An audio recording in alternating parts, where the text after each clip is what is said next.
If you just now tuning in, hit the like, hit the subscribe, and hit the bell. GMS fam, the green room. Let's talk about it.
Hey, yo, GMS fam, the green room. Welcome back to the GMS show, man. Happy Wednesday to everybody. We on the second show of the new year, man. It's 2024, and we are here to continue to succeed, continue to progress, continue to stay consistent, continue to spread that peace, love, and positive energy as always. I'm just hoping that y'all pass it along yourselves. GMS fam, the green room. Why don't you do me a big favor and hit that like button on the way in?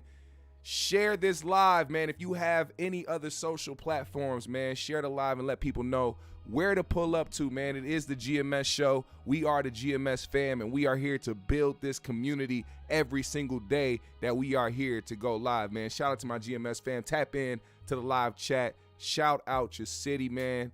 Let me know where you tuning in from. I see you, Glittery Bubbles, Stiller Lee, King Lukey, Vell, Stony Tats is in the building. Hey, man, we got so much to talk about today. I even had to switch up the title and switch up the thumbnail because something came across my timeline that just shook my world. Of course, I am talking about one of the greatest comedians of all time, Mr. Katt Williams, who never ceased to amaze me when it comes to his thought process and the things that, you know, he reveals and the things that he talks about when he has interviews or even in his stand-ups.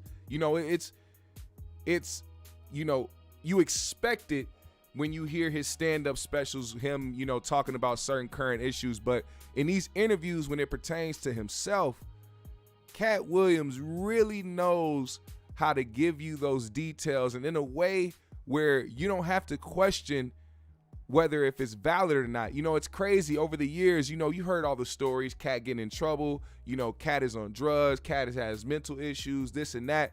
One thing Katt has never done, though, in my eyes, is lie. I've never seen Katt lie. Now, I don't know him personally, but I do know that the things that he talks about seem to be going the way that he says they are, or they already happened. Now, I don't know if you guys remember, but Katt, he accused Cedric the Entertainer of stealing a joke of his. It was his ending joke, his closing joke, the joke that he would end on all his sets and that got really big for him early on in his career. Cedric the Entertainer allegedly took that joke and put it at the end of his set as a closing joke and used it on the Kings of Comedy.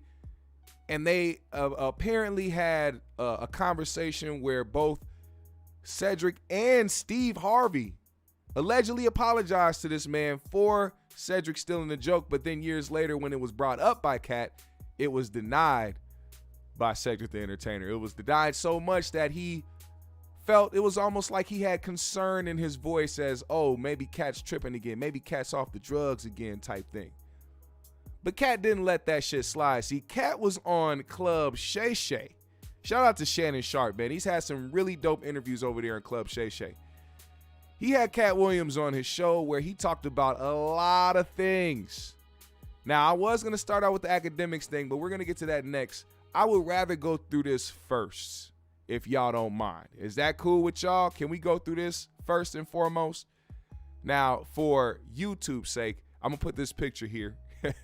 For YouTube's sake, just so y'all, just so we can be safe over here. But we're going to be playing this because I want to be able to play this in its entirety to hear the context. Clips are one thing. People love to spread clips on the internet. They love to give those little 3-minute, 4-minute little clips. But we are going to check this out in its entirety. Not the whole interview. The whole interview is over 2 hours long. So if you want to see the entire interview with Katt Williams on Club Shay Shay, go to Shannon Sharp's YouTube page. I'm not going to say his name again because it just sounds wild. Go to Shannon Sharp's YouTube page. Check out the full interview. But this specific part that they posted on Twitter was the entire exchange between him and Shannon Sharp talking about not just Cedric the Entertainer, but Ricky Smiley, Steve Harvey, and none other than Tyler Perry. Oh, and not forgetting the one and only Kevin Hart. Listen up here, y'all. And I needed you to know why I came by. Yeah, I need you to tell us. It's going to start here with a Mr. Ricky Smiley, by the way, just to let y'all know. Let's go. Why? People know I don't go everywhere. I'm not interested in talking to people unless it's like a Larry King or somebody of an amazing ilk that I would actually want to go talk to in real life. Okay. I don't do it so I can sell product, and I got things to sell, so let me come talk. You have a great product here, and as a fan base, we... Hold up 1 second. In the spirit of Katt Williams, I'ma roll up. I stayed away from rolling up on the channel just for, algorithm's sake, but fuck that. We talking about Katt Williams, man, one of the OGs, and I will roll up for this occasion. So if you got some, do the same. Let's go. Love the attention that you spend on the guest. We love how much work you've done, how well you know them, how prepared you are. The same things that we liked about you in football.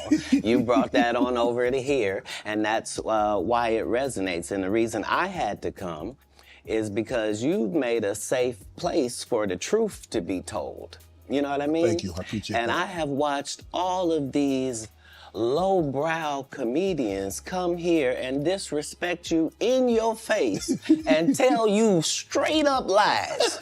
I'm talking about things that have never been heard in all of Black Hollywood. They feel comfortable sitting here and lying to you about it. You gonna set the record straight? Are you kidding me? You let Ricky Smiley sit here and you said out that mouth, you stole Friday After Next, the one I was in. I wish all of America fumbled a bit when that happened.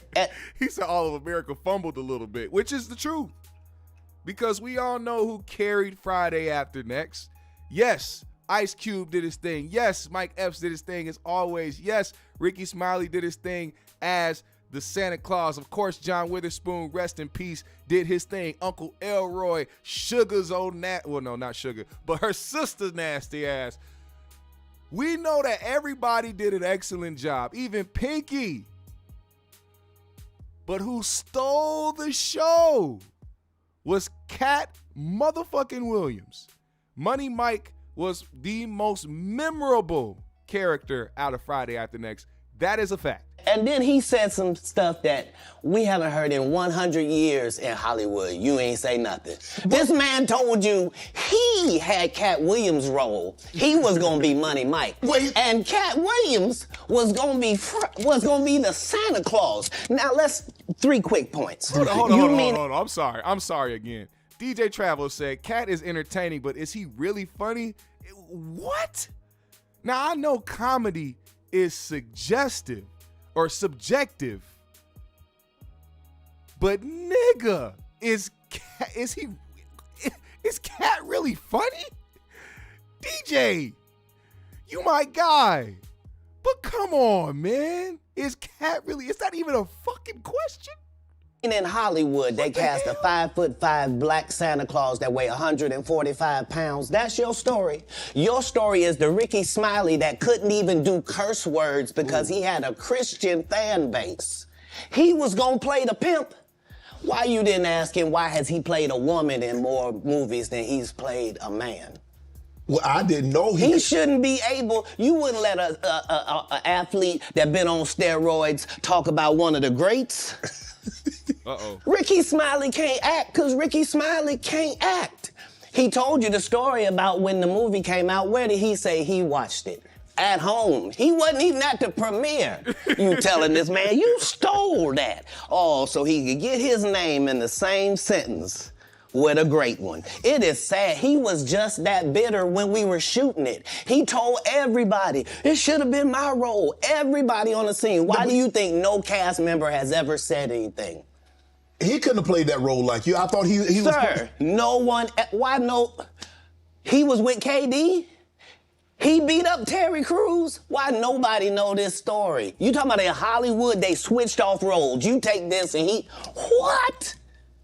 So Ricky Smiley knows this. It's because, well, why would he lie? I don't know why liars lie. But I can tell you this. We auditioned in Los Angeles. Yes. I was audition number 201. 200 black comedians auditioned for the role of Money Mike with me. You're saying all 201 of us was auditioning and you had already had the role and had already shot the role in 4 days? The truth of the matter is, the Money Mike in the original script got raped in the bathroom, and that's what Ricky Smiley was okay with. Oh. Katt Williams had to take the risk in front of the studios and the cast and our powers that be in his very first movie and say respectfully, humbly, guys, if we talking about anything else, I have no credibility and I have no pull. But we're talking about comedy, right, where I have all the credibility and all the pull. The problem with Friday After Next is we're trying to make a classic comedy. And this comedy involves a rape. And rape is never funny, no matter who it happens to or what the circumstances are. If you would allow me to allow us to do this movie without a black man getting raped in it, I promise you that it will be twice as funny as it would be with him getting raped. 1,000,000% facts. 1,000,000% facts. I don't even know why that was written in there. I love Ice Cube, all right? Ice Cube is a legend. We know that he writes his movies. But I'm wondering if there was somebody else involved with that, because I can't see Cube putting that like, oh, we need to put this in the movie type thing. I think because of their character being in jail and him getting out, somebody who was part of the writers team, because this was a bigger movie than the Friday and the next Friday. It was a lot bigger budget. Somebody in that writer's circle had to put that in there. Shout out to Katt for putting that shit to a halt. Because I'm telling you right now, that would have been the one thing that people would have held over his head and tried to get him to do his entire career in other movies, is try to test his manhood. First of all, didn't nobody actually want to see Terry Crews take advantage of Money Mike in that movie? What transpired was supposed to transpire. Matter of fact, let me just tell you something. This is why it wouldn't have made sense for that to happen. Money Mike carried his razor blade on him. In the beginning of the movie, he was about to walk out to the people that robbed him and slice them the fuck up like a fresh pizza pie. And don't forget, they gave him his razor back. They took it from him, but they gave him back, so he still had his razor. Tell me why he didn't use it in that bathroom scene. When the nigga was walking up on him, talking about I'll bitch slap you. No, you take out the razor on that big nigga, you get to Zorro in that motherfucker. Motherfucker gonna pass out. Are you kidding me? I'm glad they did what they were supposed to do, because on top of that, it made it even more of a memorable scene how everything happened. Also, it was very prophetic how it happened, because later on down the road, somebody actually grabbed Terry Crews' genitals, and that was the whole thing. But anyway, we're going to keep going. Here's more of him talking about it. We got to get to the juicy stuff. Here we go. So considering that's the real story, why would you bring up that story? 35 members of the cast and crew have never brought up that Ricky Smiley was going to play Money Mike. No one ever saw me put on a Santa Claus suit. We got a wardrobe department. They made a Santa Claus suit for me. Why that wasn't in the bloopers? Why? And here's the other thing. Everything that Money Mike said, Katt Williams wrote. So what Ricky Smiley say on his? Ooh. You can't say my lines, I wrote them. That's how I already know that I'm gonna be funnier than you. What he told everybody was, Katt Williams, don't nobody know who he is. I'm on the radio. I'm with Steve and Said. Everybody know me. That's what he told everybody that would listen to on the set. That's the truth of the matter. Now, here's the shocking part. I'm sorry I keep stopping it, but I got to set y'all up for this, because what he's about to say about what he put in his contract regarding Ricky Smiley, oh my God. He was so egregious, not now, then. He was so egregious that, and Hollywood has never heard this in 100 years. He was so egregious, I put in my contract that I won't work with Ricky Smiley again unless he's in a dress. Now, what was Ricky Smiley's next movie? Was it First Sunday? Did he wear a dress in it? You bet he did. It's in my contract. Damn. Why would you put that in your contract? Hold up. Now, this is another thing about Hollywood, too. When you become a big superstar in Hollywood, excuse me, you get to negotiate your contracts. So much so that you can actually put something so outlandish in the contract, like, I can't work with this person unless they wear a dress. And they will honor that. And then not only honor that, but when they ask the person to do the movie, that person still has a choice whether or not they do the film. Ricky Smiley had a choice. That's all I'm saying. That's where he's a believable actor. Him and Tyler Perry can't play a man to save their life. Holy! They play good women, and I believe that the best actor should be in the best role. So that's why, because when we released that clip and he said that, you responded because he said he was supposed to play Money Mike and you were supposed to play Santa Claus. An outright lie. So that he knows is a lie. So why would he say it? Because he's a liar. Nobody knows why liars lie. And that's why I had to come on the program. Cedric did the same thing. Cedric told you when you asked him, did you steal Katt Williams' joke? Yeah. He said, it don't line up. How it don't line up that I did it on TV in 2018? You came to see me at the Comedy Store do it in 2019 and then did it on the Kings of Comedy. Like, what doesn't line up? This is a televised joke that Mark Curry helped me punch up and get to the level that it was. The same Steve that went to go watch Mark Curry do his whole sitcom and then stole everything Mark Curry had. Now Steve got a sitcom where he the principal and he wear a suit and then he gets this high top fade, making all black men think he got the best lineup in the business. And it's a man unit. Then you ask it, why you not a movie star? I didn't want to be a movie star. This the same Negro that hated on Bernie with this same thing. Damn. I didn't want to be a movie star. No, you couldn't be a movie star. There are 30,000 new scripts in Hollywood every year. Not one of them asks for a country bumpkin black dude that can't talk good over baby and look like Mr. Potato Head. There ain't none.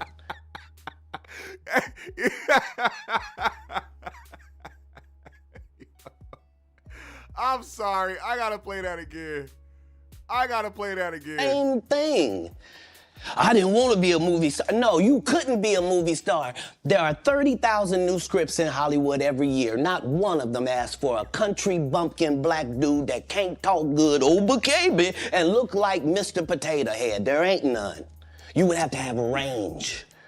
I play. Now, the Mr. Potato Head and the country bumpkin shit, that's just shots fired, because clearly we done seen people like Bernie Mac have a successful career before he passed away, unfortunately, and other people as well. But that part that you need to pay attention to is range. Range. Steve Harvey can only play one role, and that's himself. Every movie Steve Harvey has ever been in, the ones that I can think of, what movie? Let's say what was that movie? You Got Served. When he was in You Got Served, he only knew how to play himself, loud and extra country. Let's see, what else was he in? Love Don't Cost a Thing, loud, extra country. Man, what other movies was Steve? The Johnson Family Vacation with Cedric the Entertainer and Bow Wow. All he could do was be a loud country. It's like he's one person. That's like that one dude that they got in Hollywood, the one Mexican dude that they have play Hector in every goddamn movie. There's only one way that he can act, so he was only limited to one thing. Played a lot of characters, 60 movie roles. I'm not playing Katt Williams in there. I don't know, Katt. We might not let you drink anymore the way you. I mean, we ain't even got. I'm not fueled by alcohol. I've had a sip, less than you. And I love it too, because people like Shannon Sharpe, I want y'all to see his face. Let me take this picture away. Look at Shannon's face, because it's people like Shannon, people like Cam Newton. I even saw a clip that started going viral from a couple years ago of Vince Staples talking about R. Kelly at Coachella when he was interviewing with Nadeska from Everyday Struggle. When they start talking about certain people, especially powerful people, notable people, you start to see how uncomfortable the host gets, because they feel like that's going to ruin their relationship. See, people will get so mad at the host and be like, well, you brought him on there and you aired it, but it's like, he didn't make this person say these things. Now, some people have that same, outlook when it comes to people like Adam 22. But see, Adam 22 or people like Vlad, they actively seek out the bullshit. See, I'm sure Shannon Sharpe wanted to have Katt Williams on the show to have a nice interview and actually have something dope happen. He had no idea that this was about to go down, but still, he feels that kind of guilt the way he's responding, because he knows that Katt's not only saying some real shit, but also some stuff that might get him some phone calls from the people that he likes, like Steve Harvey or Cedric the Entertainer, people like that.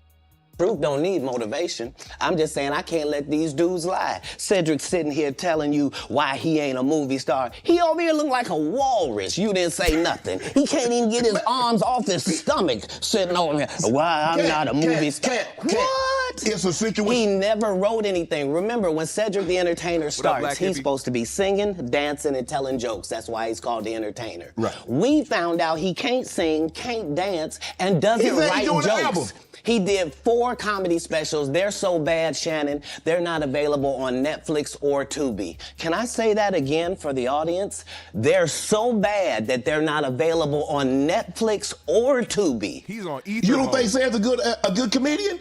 The world doesn't think that, sir. I have 12 comedy specials. He has 4 specials that are not available on Netflix or Tubi.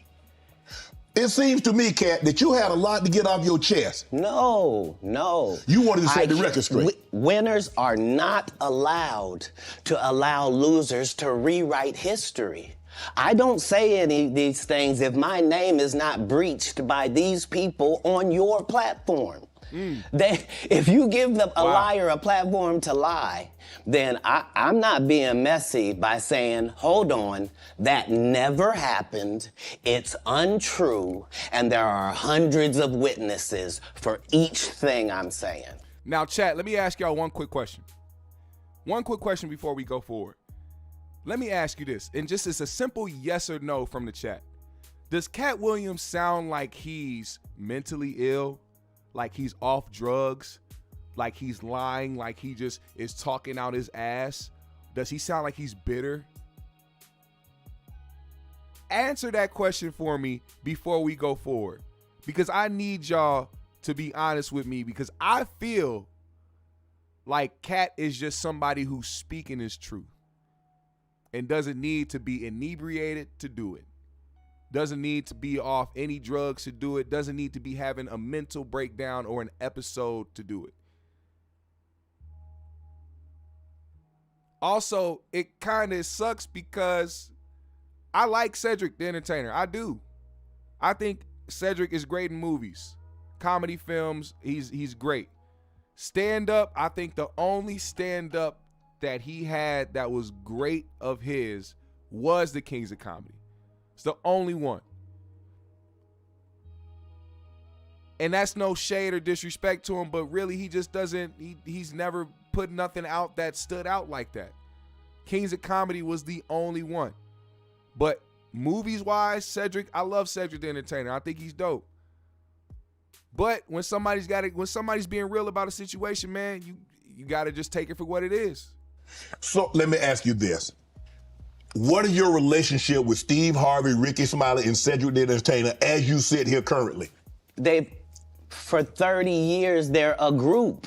These aren't three random guys. The way that Ricky Smiley kept appearing at all of my auditions is because of Steven said he would tell anybody that, listen, they got a gang on that side. They know what it is. Joe Blast says Steve being his same old country self got him plenty success. That is very true.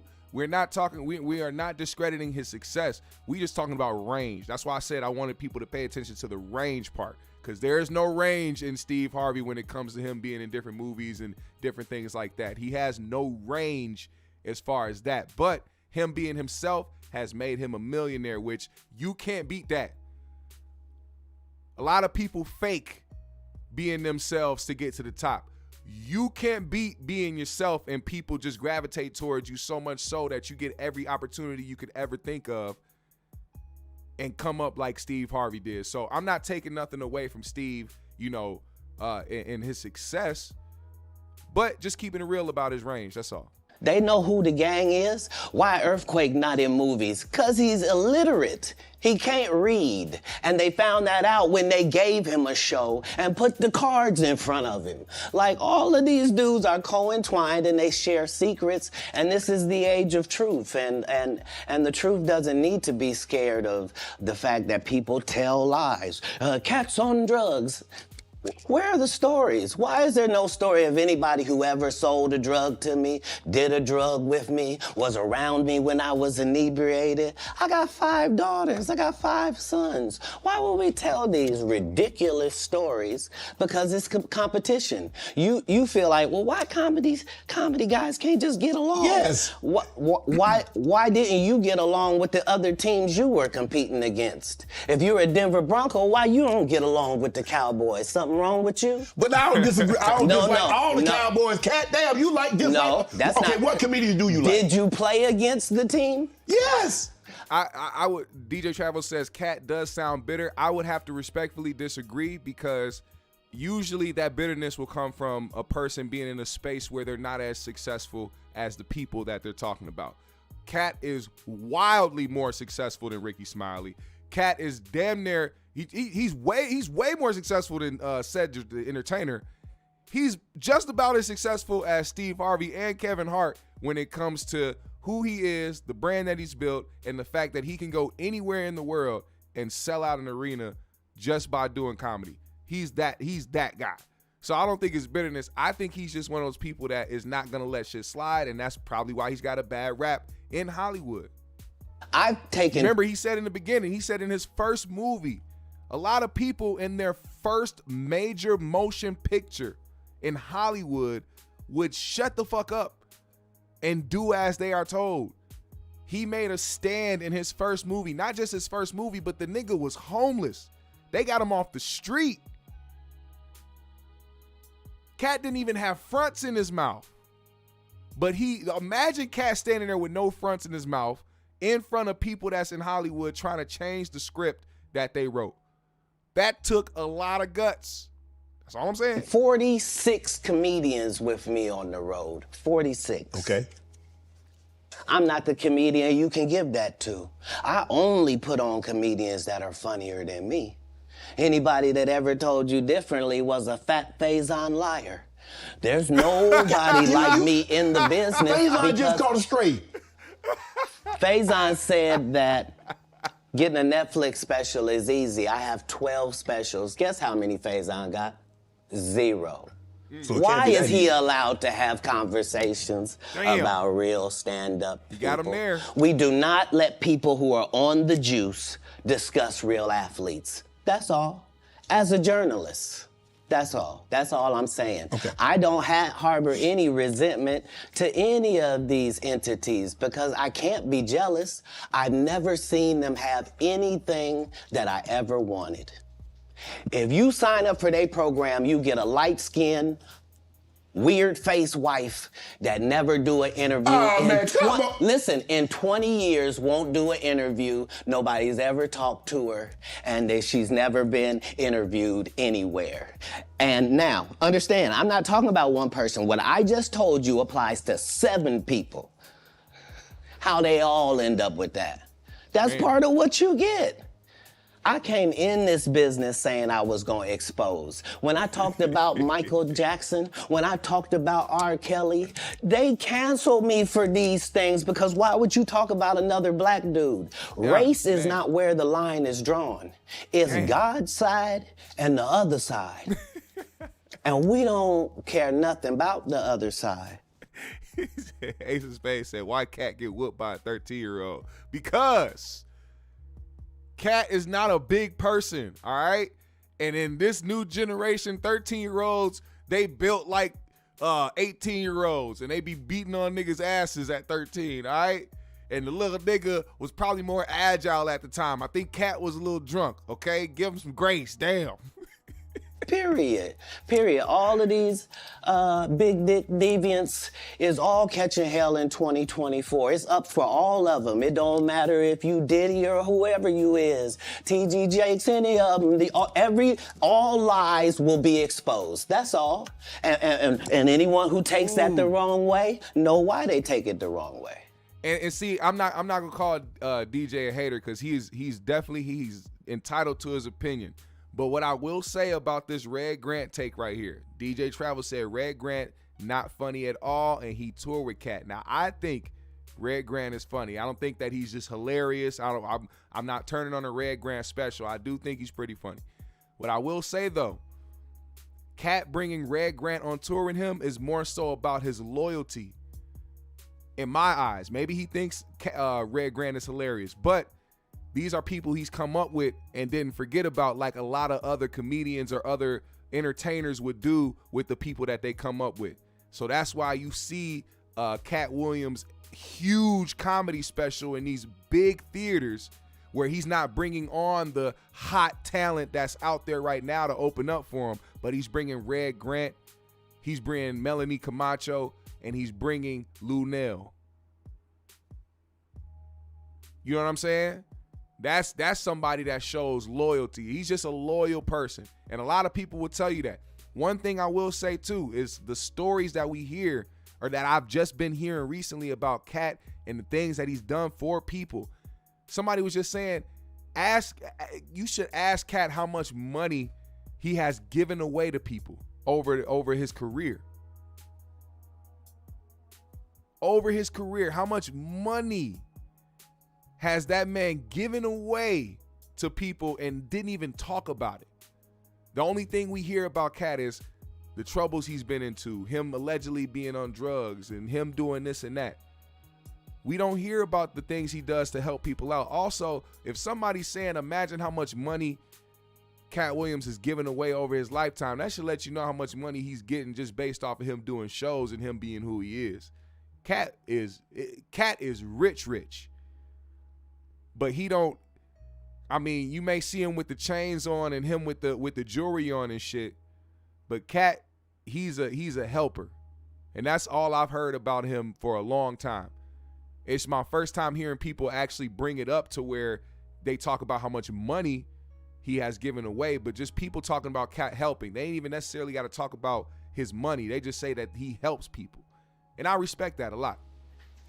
We gonna play a little bit more of this and then we gonna move forward. The truth is the light. I need to have another one of these. Amen, amen. Shit. I kind of get one here. Right. After that, I don't really kind of know where to go. Let me one more time. Right. We good now? Because the people want to know, well, why would he get blackballed? Yeah, Oh, I was gonna ask you that. because in 30 years, I've done nothing but collect information, knowledge, and your secrets. So if you and a man was in a corner doing something you wasn't supposed to be doing, You will tell it. no, somebody come to tell me. Okay. I gather that, I value that, I'll pay for that. Come, tell me. I know so many things I shouldn't know, and they all know it. They all know it. Why? Because you don't make me the villain. Not the guy that raises black children and ain't never done a hard drug in his life and don't have no stories of doing nobody dirty. And they'll just go out and they'll lie. The industry doesn't mess with Katt because he didn't show up for the studio. No studios have ever said that. Look at my IMDb. It will show you that no studio has ever lost money with me on the script. How?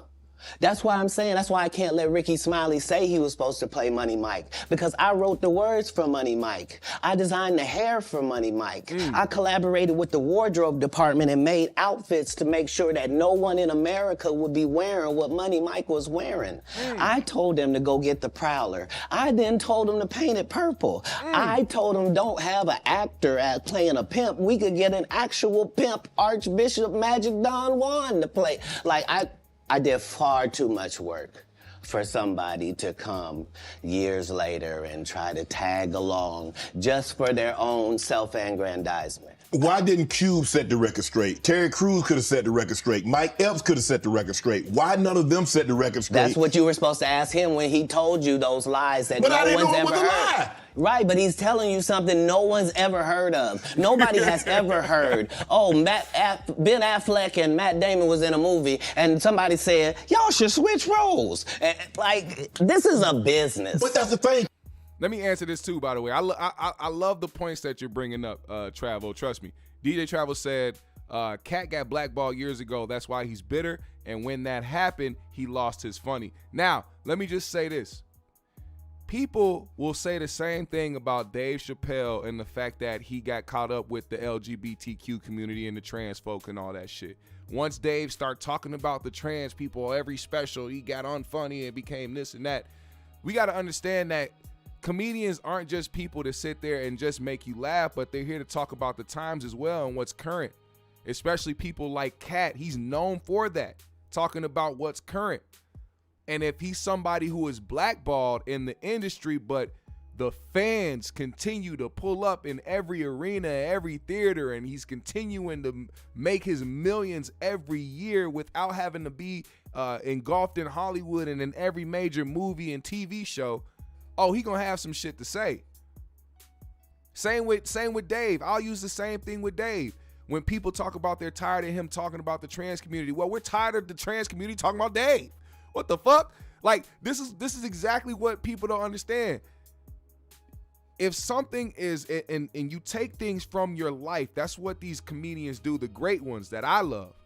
People like Dave Chappelle has always talked about things that were going on in his life and things that's going on around him. Him being the center of the bullshit, he's going to continue to speak on it. So I'm never going to, look at it as, oh, he's talking about it too much, or he's let this community bring him down and this and that. I'm here to watch the art unfold. That's all I'm doing. Normally, when people will give you information, I'm thinking I'm hearing it for the first time, and they're giving information no one else knows or have ever heard. So I'm taking them at face value. Man, These are lies. This is like Steve Harvey telling people he used to be homeless. That's my story. That's not his story. Steve Harvey wasn't never homeless. When Mark Curry was touring with him 25 years ago, he was making $3,000 a show in cash and doing 5 shows a week. They just tell the stories. Thanks to my wife, I'm where I am. You said that about the first wife. You forget that? You told us it was her. Then you went and married somebody else that think like a man. Like, what are you talking about? They think they can rewrite history. Guy Torrey did a beautiful special about the Comedy Store and Fat Tuesday, where he said that Steve and Cedric and Kevin Hart and Tiffany Haddish came through there and made... All lies. Steve and Cedric never performed at the Comedy Store at all. Tiffany was only seen at the Laugh Factory. In 15 years in Hollywood, no one in Hollywood has a memory of going to a sold-out Kevin Hart show, there being a line for him ever getting a standing ovation at any comedy club. He already had his deals when he got here. Have we heard of a comedian that came to L.A. and in his first year in L.A. he had his own sitcom on network television and had his own movie called Soul Plane that he was leading? No, we've never heard of that before that person or since that person. Ooh. What do you think a plant is? Ooh. Maybe people don't understand the definitions of these words. Now he going into the conspiracy realm. Uh-oh. He talking about Kevin Hart being a plant. Uh-oh, I can't stop it now. We got to keep going. He just did his documentary with Chris Rock where he shows you that his whole upbringing in comedy was on the East Coast. Yeah, it was. So how simultaneously was he here in Los Angeles doing the same thing? Ooh. It didn't happen. Ooh. It didn't happen. Whoa. And I hate to seem like a petty individual for picking apart lies, but Jussie Smollett gonna keep lying until you say we don't believe you. Like, it's important in the checks and balances of the universe that liars not get to make complete narratives for themselves. I don't know, Travo. You might have a point about the bitterness. But him not being funny, I don't agree with you there. Not afraid about being blackballed again? These are some power people. What do you mean again? These people are not powerful. Satan can't create anything. That includes blessings for his people. That's why, you know what the number one job of somebody that sold their soul in Hollywood is? What? Is to act like it didn't happen. They all do the same job. Why do you think Gary Owen can't cross over and he already white and been in comedy for 25 years? If what I say ain't the case. I will say Kevin does have more funnier stand-up specials than Katt Williams. Katt may have 12 specials, but Pimp Chronicles 1 and 2, those were like his top, like his best, and I think what was the other one about America? Those 3 are my favorite. Kevin has at least 4 of them that we can say, at least one over Katt. He has at least one over Katt. I'm not going to say a whole bunch. I'm just going to say he has one over Katt. That's in my opinion. You may disagree, but that's just my opinion. It's a cabal. It's a consortium. They rock with who they rock with, and they don't with who they don't. But I'm not scared of being the competition any more than you were when you lined up across from a superior team. Yeah, on paper, they're a better team. Right. They have all the assets and resources, and we don't. But let us get on the line, boy, and see if that factors in. I guarantee you it won't. Wow. Because Shannon Sharp got to be a different person than that other person. Absolutely. And he always was. That doesn't change when I change teams. That remains the same. That's how a legacy is built. So all of these shortcut takers, they canceled me for talking about Harvey Weinstein before the thing came out, but he offered to suck my penis in front of all my people at my agency. What? Back the fuck up. Hold on, man. Hold on, man. hold on, man. I was finna stop this hoe. I was finna stop this shit. I was finna stop the video. Hold up. What? I gotta rewind. Somebody help. Help me. Help. Please. What the fuck did he just say? Help. When I change teams, that remains the same. That's how a legacy is built. So all of these shortcut takers, they canceled me for talking about Harvey Weinstein before the thing came out, but he offered to suck my penis in front of all my people at my agency. What am I supposed to do? Hey, he was sitting at the audition. Everybody was sitting around. Harvey said, "Hey, Katt, have you ever been swallowed? Have you ever been swallowed up in times of pressure? Have you ever been swallowed?" Pause. What the fuck? Hold up, man. He did all of that. I'm thinking I'm the only black person on the script. I get there, it's 3 other black guys on there. Woo. Huh. So you wonder what they did to get there. I told him no. What y'all do? And this is why when I walk in a room, heads go down. Oh my God. Behind my back, I'm nothing. I'm just a regular old comedian that's bitter and jealous. But in my face, no. The king has walked in and they have to respect it only because I've not taken the shortcuts. I've not been funded. They pay you to not talk about things they don't want you to talk about. Have you ever been swallowed up? Oh man, Harvey Weinstein is out of here. Look, do I think he's trolling? No, I don't think he's trolling. I think because he didn't want to sound like, of course, the narrative that was spread about him being the crazy person and being a drug addict. He couldn't just come out and say that happened. But because it happened and because he's somebody who feels strongly about speaking his mind and not letting things slide, he did speak out against Harvey Weinstein before everything happened. He may not have said that story, but if that story happened, then he would have a good enough reason to be going against that man, if you know what I mean. They tell you that themselves. I can't do that because Steve told you that he stopped doing stand-up because he had 7 TV shows. The only problem is when he stopped stand-up, he didn't have those 7 TV shows. He stopped stand-up because he got in a comedy battle called the Championship of Stand-Up Comedy with one Katt Williams in Detroit in front of 10,000 people and lost because Katt Williams said he was actually bald and that was a wig. And I went in, and that's why he couldn't do stand-up anymore. Imagine him coming to tell you another story where he got so big and it was Bernie and them's fault because they wanted to be movie stars. What? You called Ocean 11 to get that nigga's part. What do you mean you didn't want to be a movie star? So on the behalf of Bernie, I would have to say what I have to say. Have you ever been on tour with any of these guys? Every guy I mentioned to you is not funny out there in real life. Youch. So no. Faison's never done his own tour in 30 years. Steve Harvey don't do stand-up no more. Cedric doesn't write. I'm sorry, he doesn't write. Ricky Smiley has been playing the same old black woman forever. Like, you can't get a young fan base with that.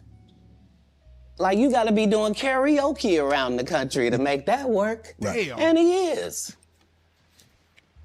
But I'm a stand-up comedian. This is my 19th 100-city tour. I'm not gonna have a conversation with these lazy bums that'll take a shortcut at any point. Yes, it's easier for you to juice than to get in the gym, but you don't get to bring that body in here talking crazy. Talk about how good you look. What? No, there's too many comics out there that are putting their life on the line to tell these jokes, man. Okay, let's get to your upbringing. We're gonna circle back and we'll get Now, this is wild, man. Like I said, if y'all want to see this entire interview, you are going to have to go to Club Shay Shay after this episode, of course, because we got more to talk about. But that interview is over 2 hours long. I can't wait to watch the entire thing. But this right here was eye-opening enough for me to just go ahead and just go along with what I need to hear. Katt is somebody who speaks his mind regardless, man. Whether you agree with him or not, whether you think he's funny, whether you think he's not funny, whether you think he's on drugs or not, or even mentally ill or not, that man speaks his mind. And to me, personally, my opinion, I don't see why I can't take his word to be valid. We already starting off with one of the best interviews of the year already. The third day into 2024, and Katt Williams has blown up the internet already. Now, regarding these things, when it comes to the whole Cedric thing, he's mad about Cedric taking a joke. And to me, him giving out the information that was already apologized for before, I can understand why he feels the way he feels about Cedric the Entertainer, because it's like, if y'all already apologized to me for stealing my joke, why are you now going out here in public saying that you didn't do so? And then you have to think from his standpoint. He's saying that these people that he's talking about aren't funny. So he's thinking to himself, why can't Cedric not tell the truth when he doesn't have nothing to uphold? What type of comedic integrity is he trying to uphold? He wants people to have him remain in their minds that he's funny, but mostly people know him from movies and TV and not stand up, besides the people that came up seeing the Kings of Comedy. In my opinion, they're not, like, Cedric isn't known for being a comedian amongst the masses. Us in the community know that Cedric is a comedian. But out there, the vast majority of people who consume entertainment and movies and television know him for that. Now, when it comes to Ricky Smiley, I'm going to tell you one thing. I've noticed that, I got on to peeping how fake people can be and how phony people can be when it came to church. And when you talk about somebody like Ricky Smiley, who has built his career, the beginning of his career really, and a lot of it, majority of the people that really know him in that space are people of the church community, because that's where he got a lot of his notoriety from. To hear Katt talk about him saying or trying to discredit Katt before getting a role, it's right on par for a lot of people in church. You got to understand, people don't like your position in church, because the higher rank, the better, or the more it's like a popularity thing. You're more pristine, and your image is more greater and golden in the eyes of the congregation, the higher your position is in church. That's why they look at the pastors as some godly figure and not human. But when I've learned that by seeing people in my own life, in my own personal experience, go behind people's back and try to discredit them and try to make them look a certain way so that they can be judged by the people that aren't supposed to judge you when you come inside of a church. But anyway, that's why I don't put past what he said about him. I don't put that past Ricky Smiley. Everybody else, Steve Harvey, we don't heard the stories about Steve and people in the background. Kevin Hart, to me, I do think that is that's where I feel like the bitterness comes in a little bit, because Kevin Hart is somebody, regardless of how you see his come up and how successful he is, he clearly put in the work. Kevin is somebody where you cannot erase the work he put in. So the whole him being in the East Coast and, how was he doing that over in LA and it never happened? Okay, but we saw the work that he put in. We saw the things that he did. It's all there documented. We've seen the specials. We've seen the movies. We've seen it all. We've seen him continuously work. We know his work ethic. We've seen him put all his homies on and make them rich as well. It's all commendable. So I can't have anything bad to say about somebody like that. You know what I'm saying?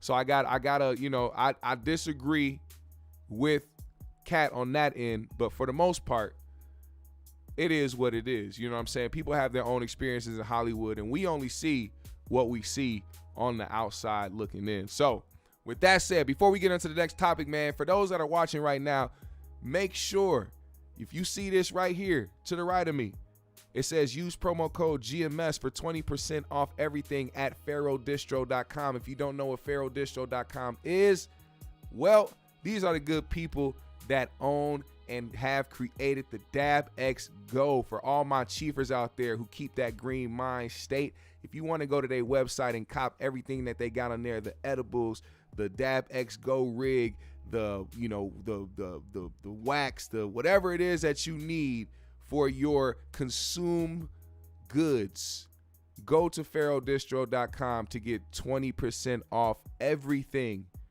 on their website and put GMS in that promo code. All capital letters, GMS. Don't forget it. Now, as we continue to move forward, man, we got to talk about this guy right here, man.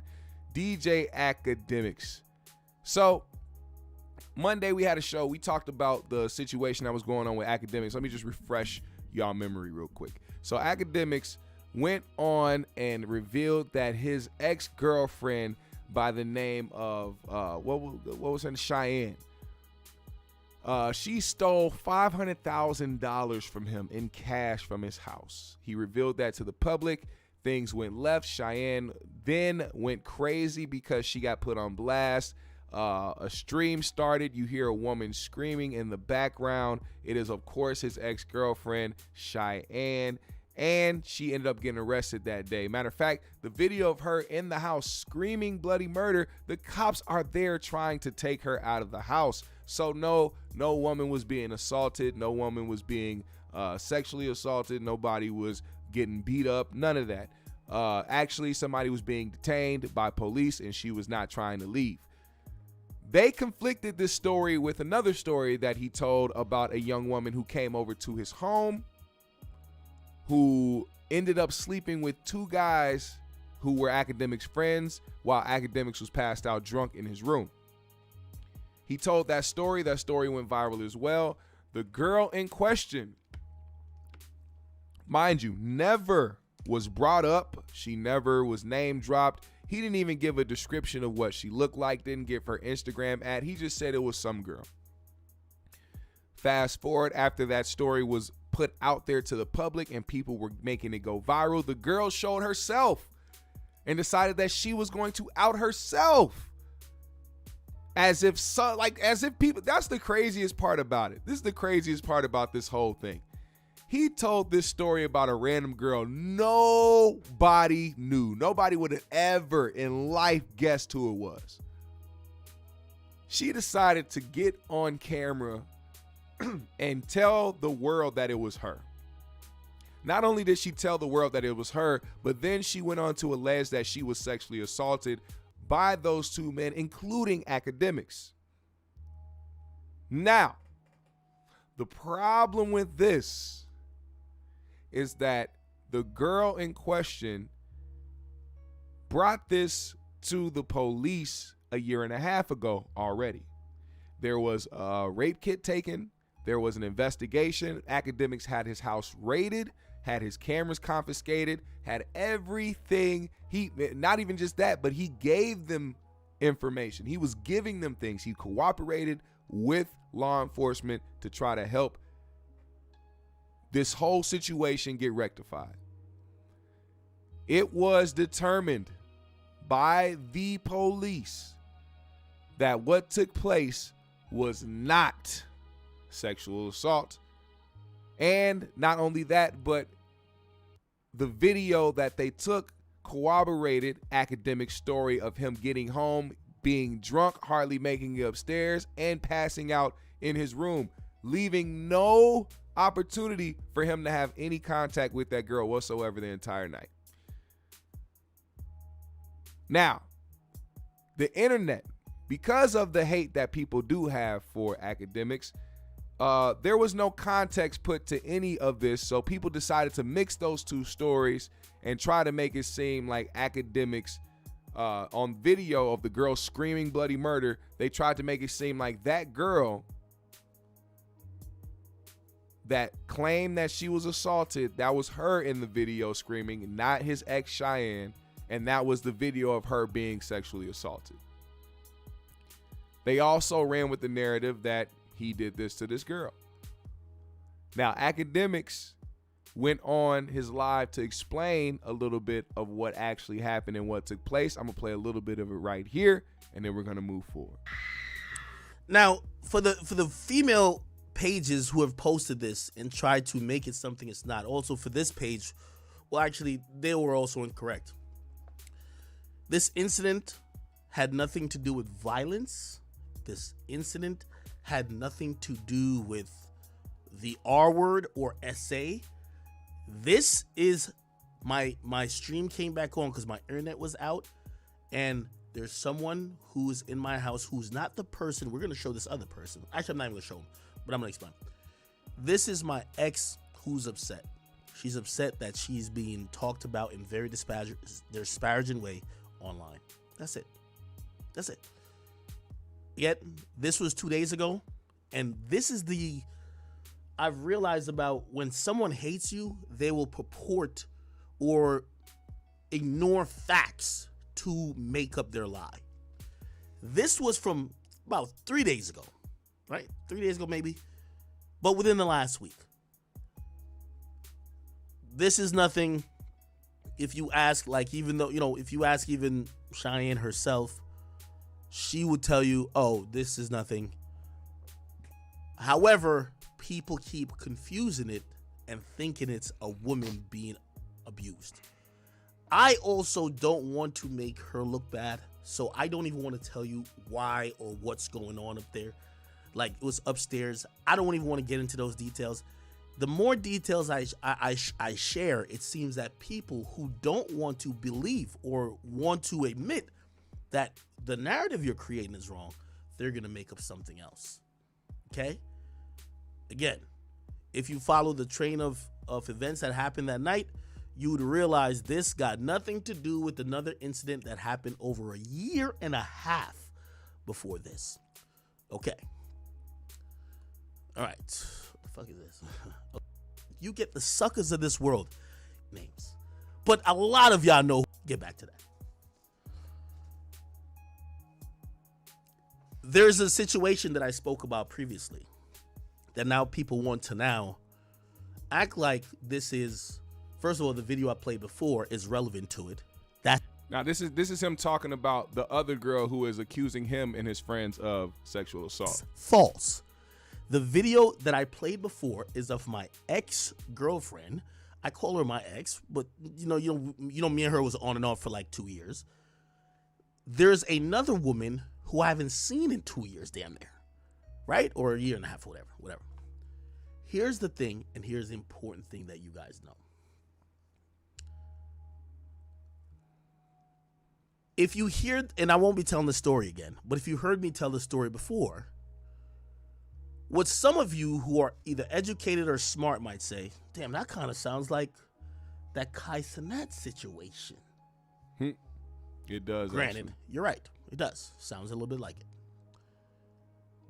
Here's the difference. And here's what everybody's missing. They won't print this part or record this part either. Hey, he said, King Luke, he said, act better with a normal lady without drama. I'm going to tell you this.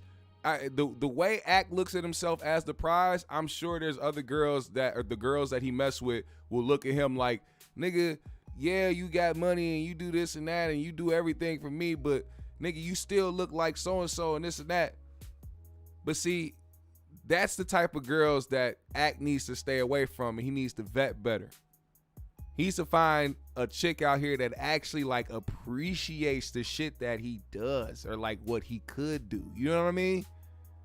Like, I don't know what his standards are. I don't know what it is he's looking for in a chick, but it seems like he's been having a lot of bad luck lately.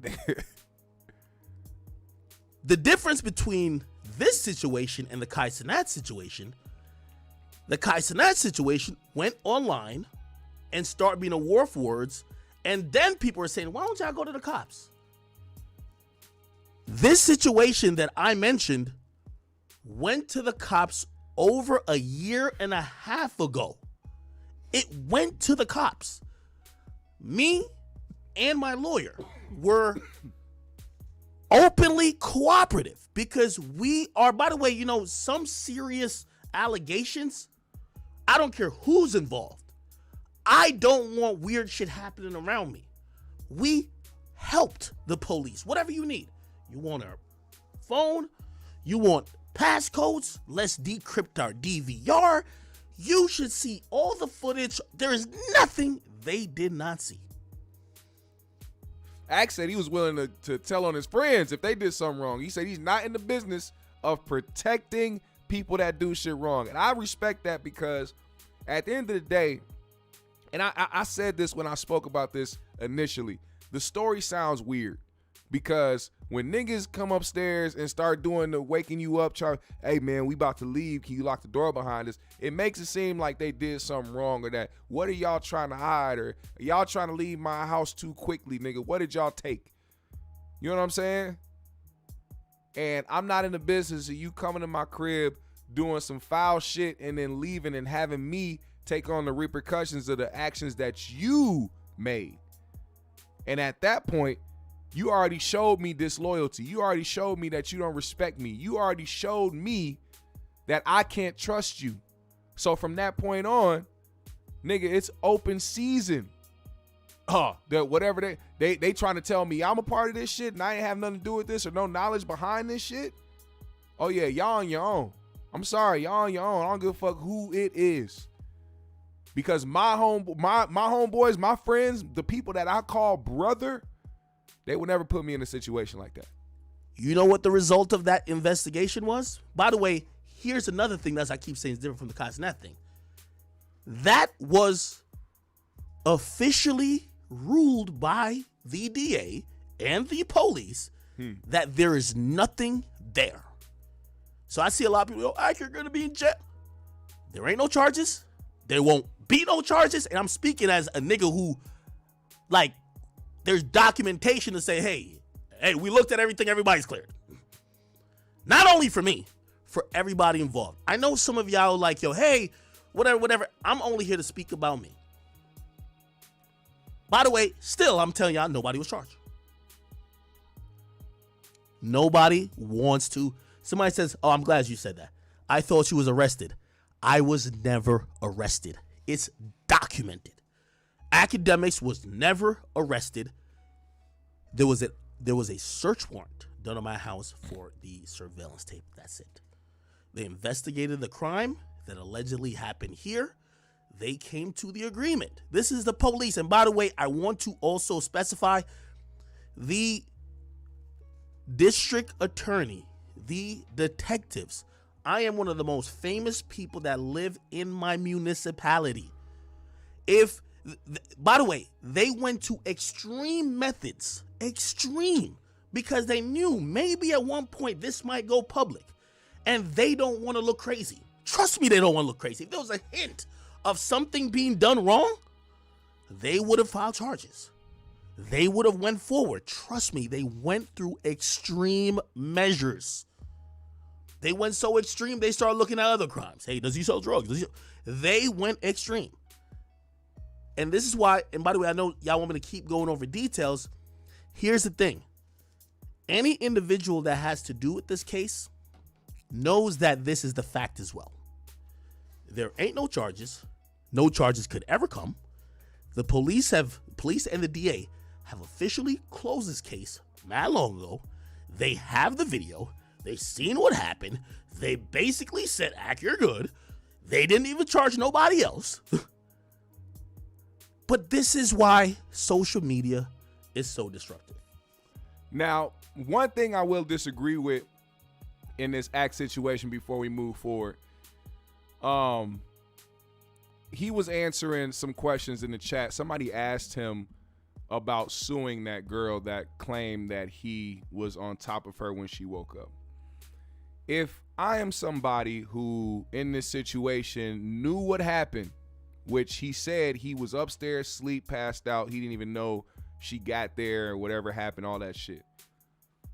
And then a whole investigation happens. I'm talking about police get involved, all that shit. And I turn in my cameras, my footage, my recordings, my cell phone, text messages, all of that. Show them my Uber information, show them everything, volunteering information. I give them everything they need to fully conduct a thorough investigation on top of the extra shit that they want to do. And I green light all of it.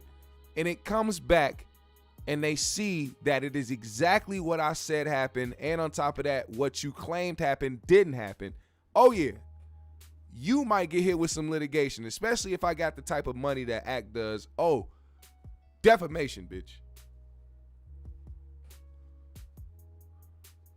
But he claims that people don't do that, which was a weird thing because Act is somebody who frequently goes on live and talks about litigation and talks about certain things when it pertains to, you know, the justice system, and he goes through court, you know, documents and all this other shit. You can definitely sue somebody for defamation if they say you did something that has been proven already that you didn't do. I don't know why he said that he can't do it or won't do it or whatever the case may be, because he said it would be like, oh, this lady who claims she's a victim, why would you sue her? No, it's not about that. If there was an investigation that already happened and it already was concluded that nothing happened, on top of that, not only by just hearsay, but the factual evidence that was presented by video, you're not finna go around saying that. You know what I'm saying? So I don't know. It's a weird situation. Maybe he wants to just get away from it completely and he just doesn't want to have anything to do with it. I can't blame him for doing that either, because it is egregious allegations against somebody when people try to say things like that about you or put that on you. Now, we will move forward with this because y'all don't understand. For the past, I don't know how long, they've been saying that they're going to drop this Epstein list, man. They're talking about how so many people are going to be dropped on this list. Bill Clinton, they're making Bill Clinton the face of it. You know what's crazy about it? Is that if there's so many people, if there's hundreds of people on this list that has visited the island, don't you think that Trump would be there? Why wouldn't people think that Trump would be anywhere near this? He was logged in Trump was on at least 7 flights, 15 years of hanging out. This stuff happened in New York and Florida, not just the island. See, people think that Epstein Island was just a place that they went to do their dirt. People that will literally go out of their way to buy a fucking island to do their dirt, you think they waited to get an island to do that? No. You gotta be an extreme, habitual, perverted pedo to buy an island where you can try to get away with your shit at. See, that's where people get their common sense blurred, when they like somebody. That's why I don't try to like somebody too much when it comes to certain things. There's certain people that I'll vouch for all day, every day. But when it comes to certain things like this, like when it's like egregious allegations and when it's some serious like this, you really gotta use your common sense. It's crazy how these people that support Trump will go and post pictures of Epstein with X, Y, and Z and talk about how these people talk about Chris Tucker being involved, talk about this person being involved, but have excuses when it comes to Trump being involved. Like, why do y'all think that, why wouldn't y'all think a filthy rich billionaire elite individual wouldn't be involved in elite individualism? Do you understand?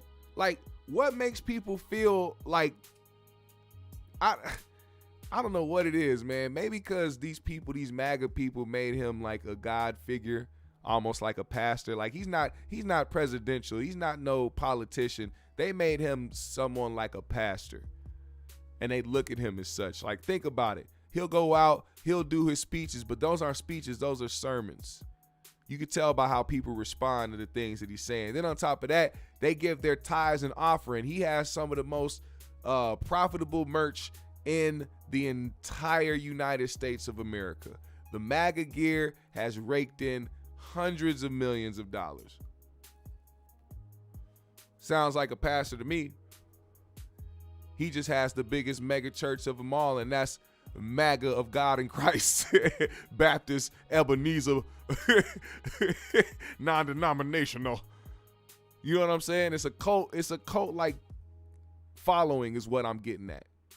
And it's crazy how people are just focusing on one thing. See, Fox News went on to put this on their news channel. Watch this. New reports say former President You think they gonna do it? This is the fucked up part. The list ain't even dropped yet. The list has not dropped yet. The Epstein Island list has not been released to the public, but for some reason, these motherfuckers talking about how somebody's name is getting ready to be dropped. So how do you know about Bill Clinton's name, but you don't know about Trump's name or anybody else's name? Y'all just know that this person's name is about to get dropped. The list ain't even dropped to the public yet, but somehow y'all know that this nigga's name is gonna be dropped. Why are they only giving you information about Bill Clinton? That sounds crazy, huh?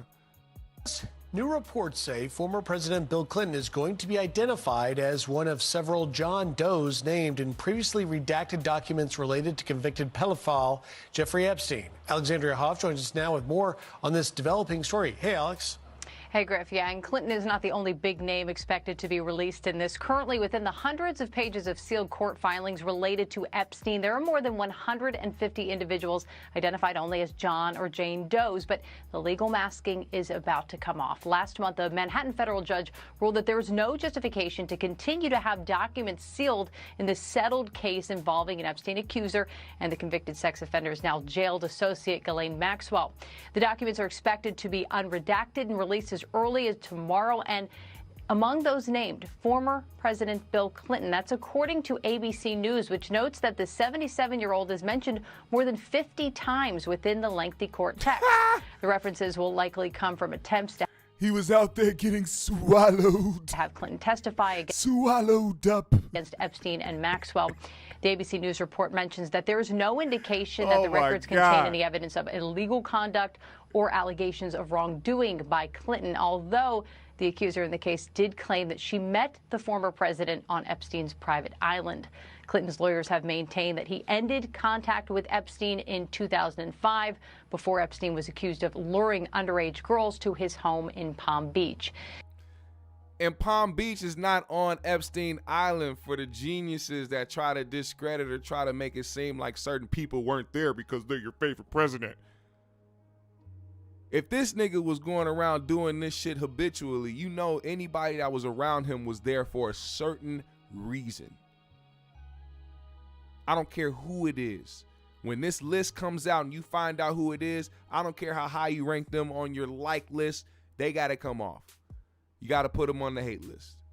We don't know these people. You can't put nothing past anybody. And I'm telling you, when this list drops, because people, there are powerful, the reason why it keeps getting delayed is because powerful individuals have been stopping this from coming out and getting their names redacted from this list. Most likely paying a hefty amount of money to be named Jane Doe and John Doe in these situations. But apparently it's supposed to drop this month, but we'll see. Now, I see my man said Jimmy Kimmel was there. Well, Jimmy Kimmel responded to quarterback Aaron Rodgers, who made implications saying that Jimmy Kimmel was in fact on Epstein Island and he couldn't wait to pop a bottle when the list came out. Well, Jimmy Kimmel went on his Twitter page to respond to that man by saying, "Dear asshole.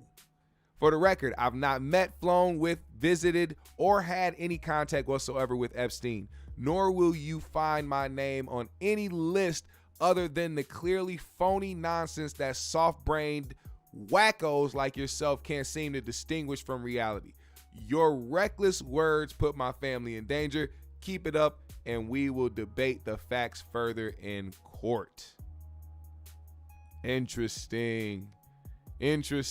Well, when that list drops, please understand that we are going to have a list party in this motherfucker, and I'm going to be reading off all of them motherfuckers right here on the GMS show when it drops. When that list drops, I cannot wait. Speaking of Tom Brady, that nigga was trying to throw some shade at Antonio Brown. Antonio Brown went crazy on that man. But anyway,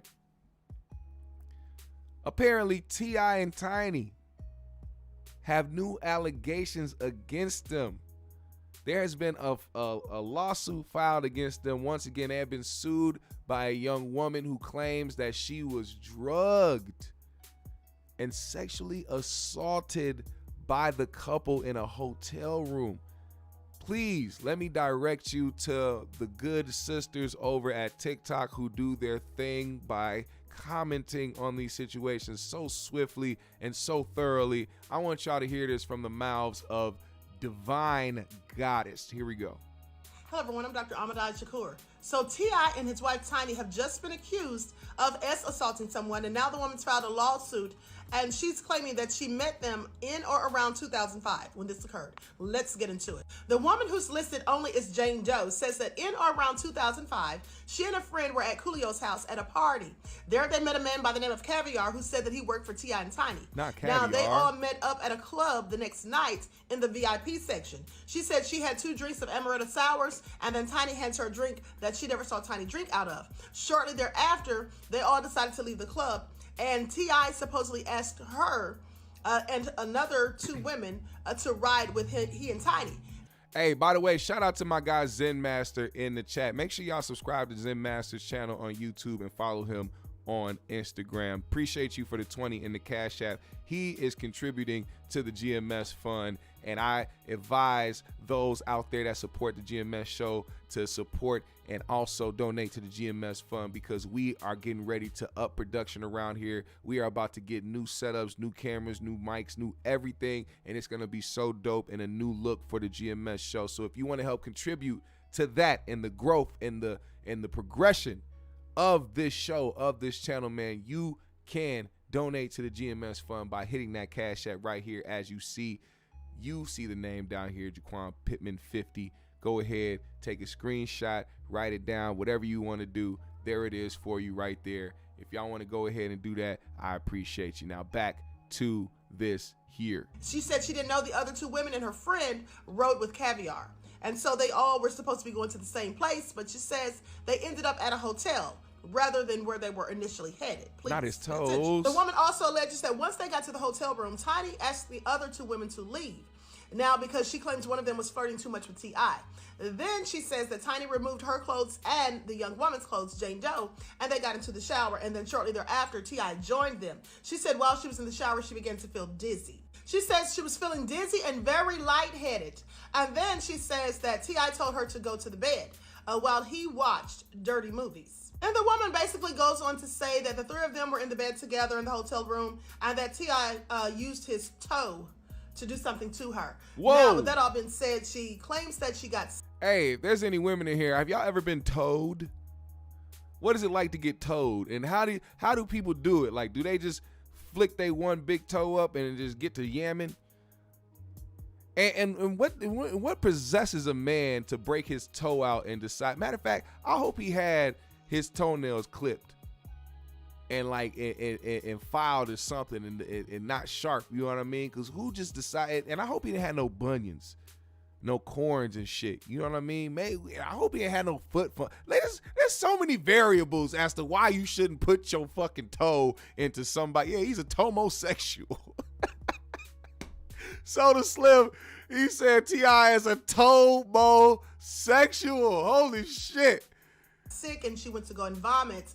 And then when she woke up the next morning, the guard told her that she had to leave, and T.I. and Tiny were still asleep. The woman also alleges that when she woke up the next morning, her V area was in serious... Hey, shout out to my brother Trey Carter for the 20 in the Cash App. I appreciate you, my G, as always. He is contributing to the GMS fund, man. Appreciate you, brother.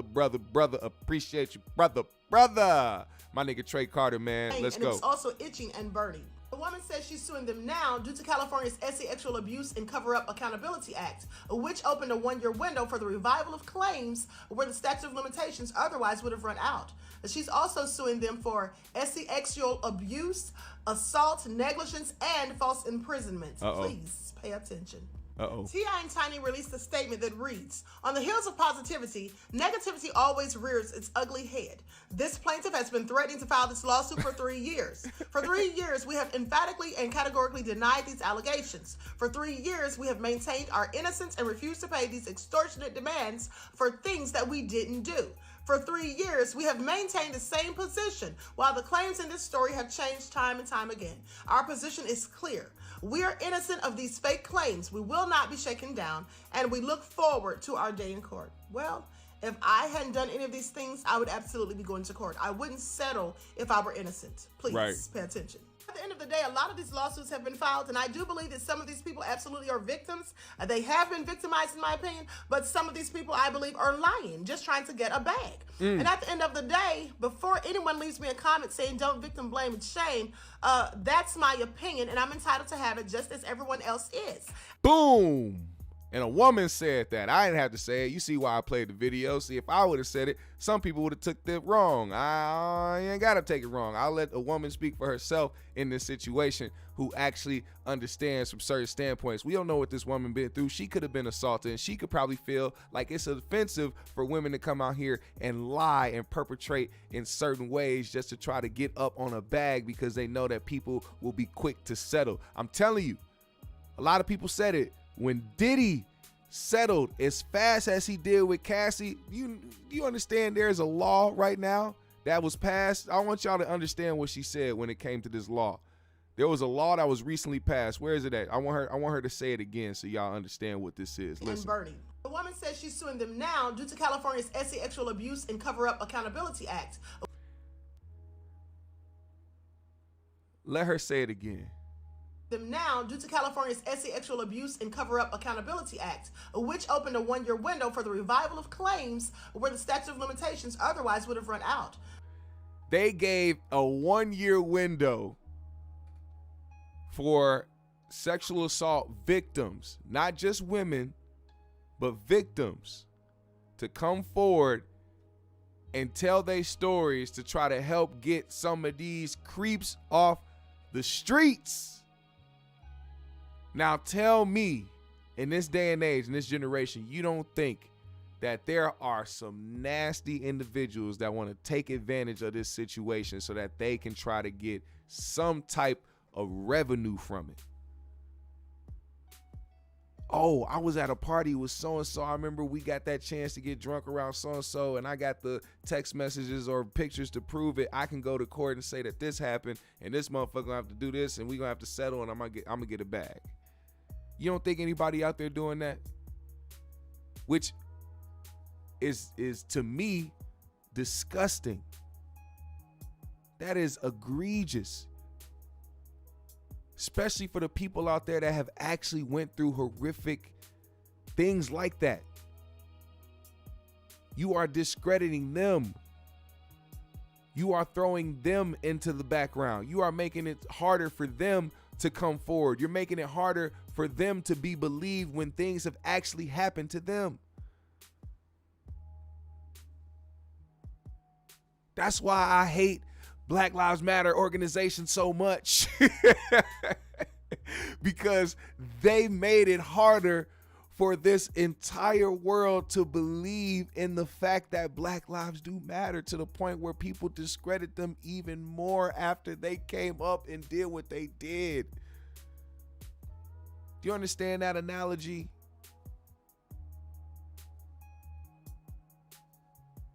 Do you understand what I mean by that? I hope you do. Anybody that took it the wrong way, learn how to use your common sense. Now, we gonna do the like section, man. This is what I like to call my like section before we get out of here, man. We gonna go to the like section to find out what we seen here. Now, recently, Charleston White was a guest on this reject show where people go and reject or accept certain women or certain men, and it's like a little dating show that this young comedian got going on. Some dude named something ghetto, I don't know. But he decided that he was going to bring up somebody that wasn't supposed to come up. And it made Charleston uncomfortable, and it ended up going left. Here it is right here. Who was that? It's like this little sensation guy. I don't even know who that is. Hey, Smiley. Oh, hey. What the You don't know who I am. Yeah. Oh, interview over? Huh? I told you I'm And now it's over. What going on? Smiley, he ain't doing nothing, though. I ain't doing nothing. Now, see, they didn't want to play the whole interaction because they probably didn't want to embarrass the young Sam Cassell looking motherfucker. Now, this is what happened. Charleston was supposed to go up there and pick between 20 different women. This guy, the comedian or the guy that was over the show, decided that he was going to add a male in the mix. And when that happened, well, it just... nigga, Air Force One, don't do me like that, nigga. it just went left. Now, I'm gonna try to get this clip of him actually and the interaction that he actually had with this person. I don't know if they tried to scrap it off the internet. I don't know what they tried to do, but we need to get the actual interaction, the full video of Charleston denying this young man when he walked in the room. What they do. See, this is what I hate. Everything else of Charleston will go viral besides certain things that people start being like, well, he made sense there.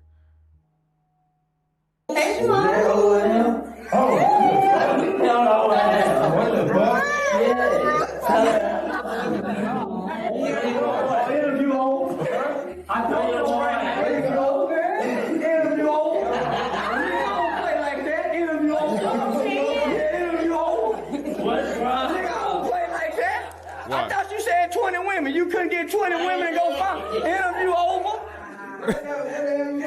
Interview over. My bad. Why you need? What's going on? Quiet. Man, y'all gonna have me gay bashing. Y'all gonna have me gay bashing. Say, what's my right? He said, y'all gonna have me gay bashing. This nigga's announcing that he's about to start gay bashing because they fucked him over, man. That shit's so crazy. Let's go. I'm gonna go to gay bashing. Y'all gonna go to gay bashing. Y'all don't want nothing to do with no punk. So what's going on? Go ahead. Get out, man. You ain't finna put me on no screen, no camera, with no sissy, and then have me with 20 bitches, and now you don't want to go get a jacked up funky punk. Nigga, I don't play with punks. You told me it was 20 women. Where the punk come from? The contract is void, nigga.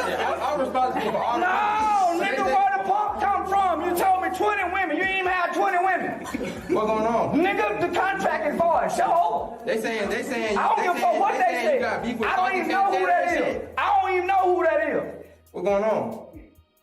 Say, my nigga, let's go. Say, send me the rest of my back end so I can leave, my nigga. Shit, I ain't got shit for you. Who got it for you? You don't finish what you got to do. Oh, shit, that team good right now. Let's go, y'all. We go. I ain't finna do nothing, no punk, my nigga. Y'all crazy as a motherfucker. I ain't gonna lie. Man, y'all crazy as a motherfucker. I ain't doing nothing, no motherfucker. Come on, my nigga, let's go. For a nigga, man, let's go. I ain't doing a motherfucking thing. Man, you better do some kidnapping. You better get My nigga said this is kidnapping.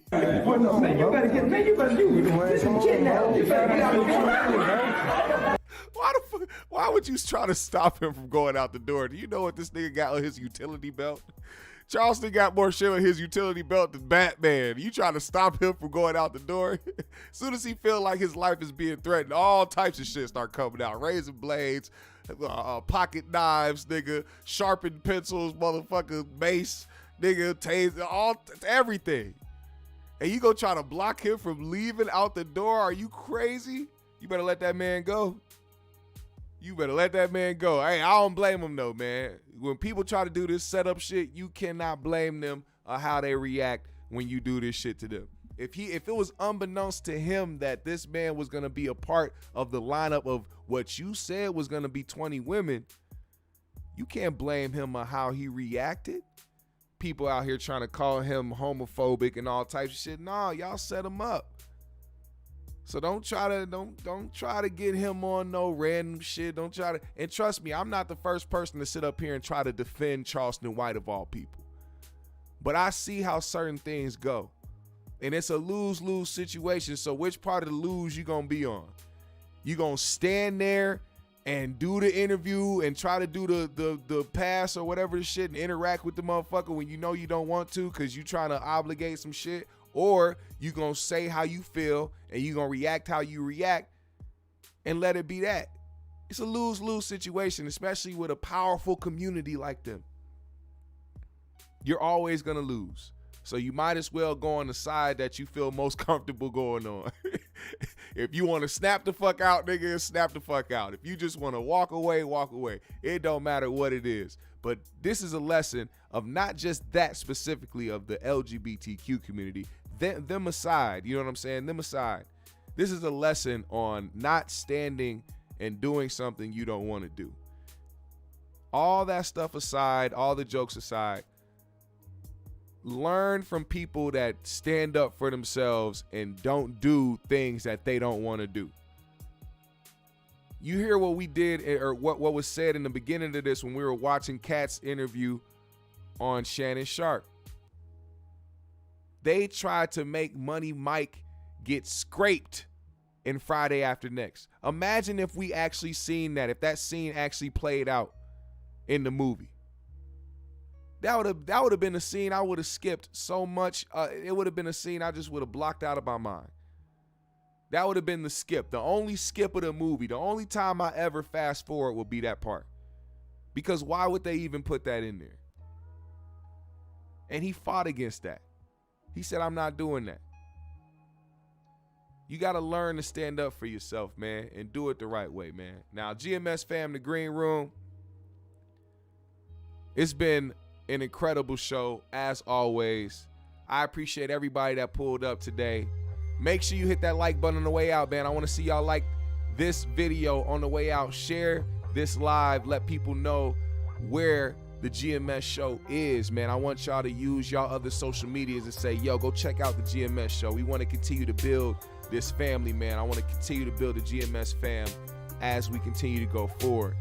Also, like I said earlier, for those that want to support the GMS show in a big way, you can donate to the GMS fund here. This Cash App below. If somebody else wants to put it in the chat, here it is right here.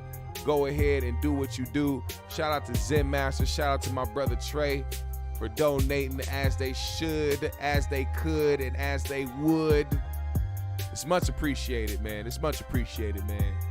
Y'all a GMS fan for real.